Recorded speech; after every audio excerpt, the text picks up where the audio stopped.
Would I recommend the Google Pixel 7a?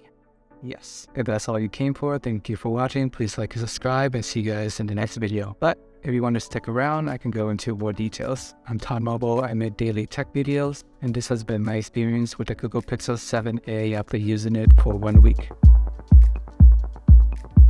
We'll start off with the price. At $500, it is $50 more than the Google Pixel 6a last year, but you are getting more this year. And it is a pretty reasonable price tag in the grand scheme of things. In a world dominated by Pros, Plus, and Ultra phones that cost over $1,000, we find the Google Pixel 7a at half the price. And at half the price, you are seeing Google's own latest Tensor G2 chip, which is the same chip as the Google Pixel 7 Pro, which costs $900, and it's going to be the same chip in the upcoming Google Pixel Fold, which costs $1,800. So at 1/4 the price, you are getting the same processing power as these more expensive phones. And when comparing it to other phones in its class, such as the Samsung Galaxy A54, it just blows the A54 away in terms of processing power, just because Samsung do not use the best chip in the mid-range phone. For the S series, you're getting the Snapdragon 8 Gen 2, but for the A series, it is noticeably slower on a day-to-day basis.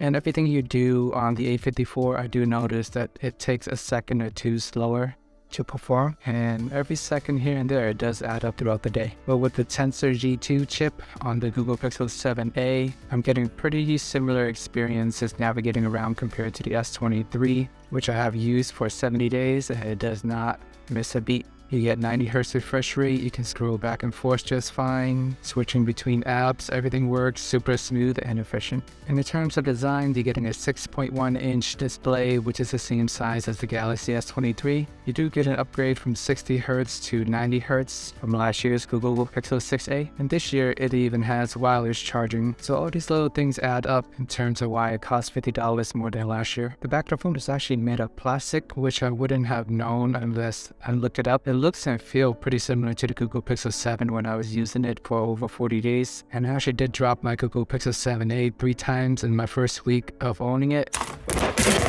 I do not like to use cases for my phone, but luckily it is made of plastic, because if it was a glass back, it might have been cracked by now. And with any Pixel phone, you're going to get a pretty solid camera tuned by Google.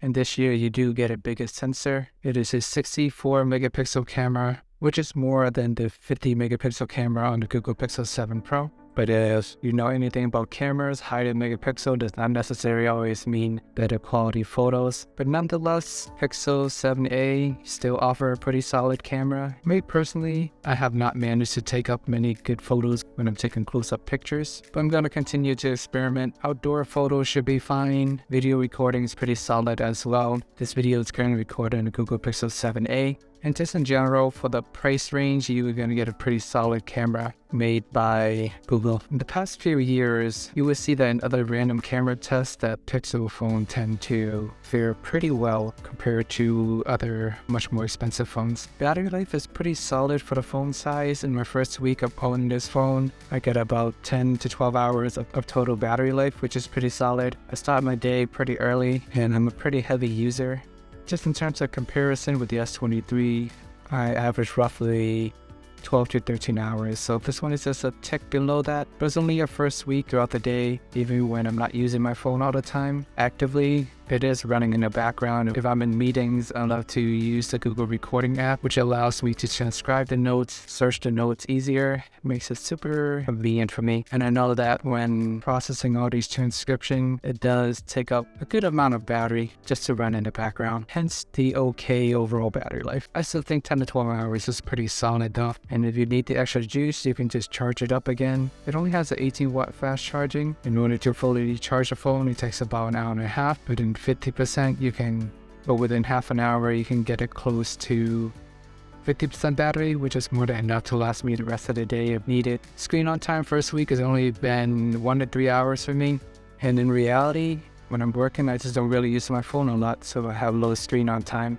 So don't be concerned there. It just all depends on how you use your phone. Your mileage is gonna vary. If I wanted to sit here and watch YouTube on my phone all day, I'm pretty sure I can get $8 a screen on time if I wanted to. One of these days I might test it out, but that's just not how I personally use my phone. So for the verdict, in terms of price, you're getting your premium smartphone experience in a mid-range price. You're also getting wireless charging, IP67 water resistant. Sometimes manufacturers make sacrifices in these mid-range prices with these type of features, such as the OnePlus 11. You don't get wireless charging on that. And you're getting the same chip as the soon-to-be released Google Pixel 7 Fold that costs $1,800. With the Pixel 7a, you're only going to get 3 years of software support compared to the 4 years on Samsung Galaxy A54. Security is supported for 5 years, so it'll last you to 2028. I think in general, you're in the market for a new smartphone. Don't want to spend $1,000. I would recommend this phone in a heartbeat.